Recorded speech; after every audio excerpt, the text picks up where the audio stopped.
Hey guys, Mapletail here. Today we're taking a look at the recently announced cover for the full color edition of the Rise of Scourge.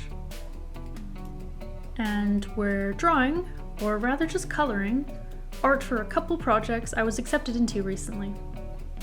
A redrawing of the Tiger Star and Sasha manga, which felt relevant to today, and a Unova Pokemon zine. Less relevant, but I still wanted to share it. Let's get into it. I was very excited when I saw this announcement, as The Rise of Scourge is one of the very few warrior books I don't own.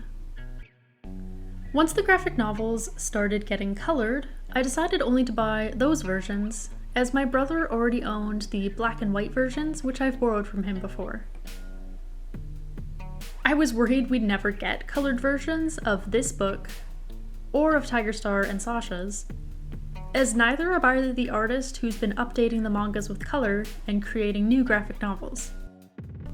So this was a very pleasant surprise, and I'm excited to reread this book next March. Let's take a look at the cover properly. It's very pretty. I love the pose and mischievous look on Scourge's face, and that background looks great too. I love the moon and the purple sky, and the buildings that Scourge looms on. That's about all the information I have to share on this book, as everything else, like the blurb, we've had since the original release. So, I want to talk a little bit about today's drawings.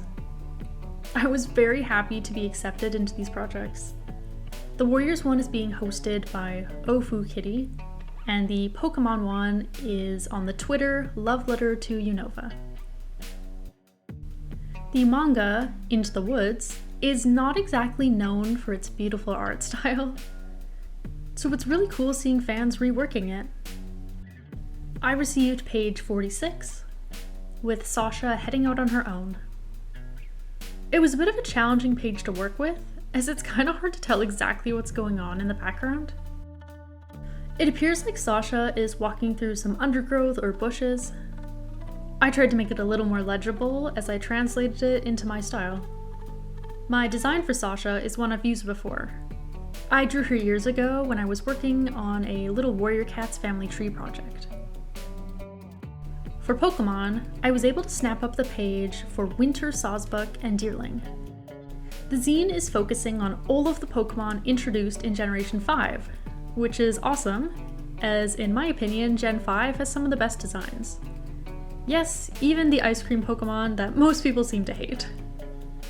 I love doing winter scenes, and while I don't draw a deer very often, they are one of my favorite animals to draw.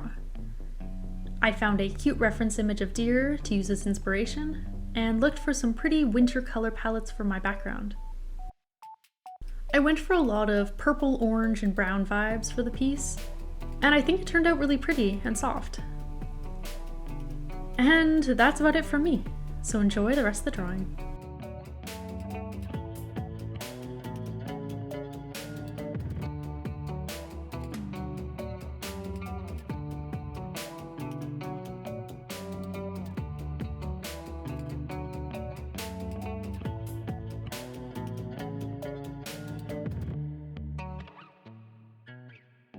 Thanks for watching!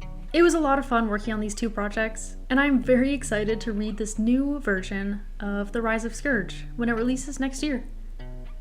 Let me know what you think of this upcoming book, and I'll see you next Thursday, where we're diving in to Cat Temper.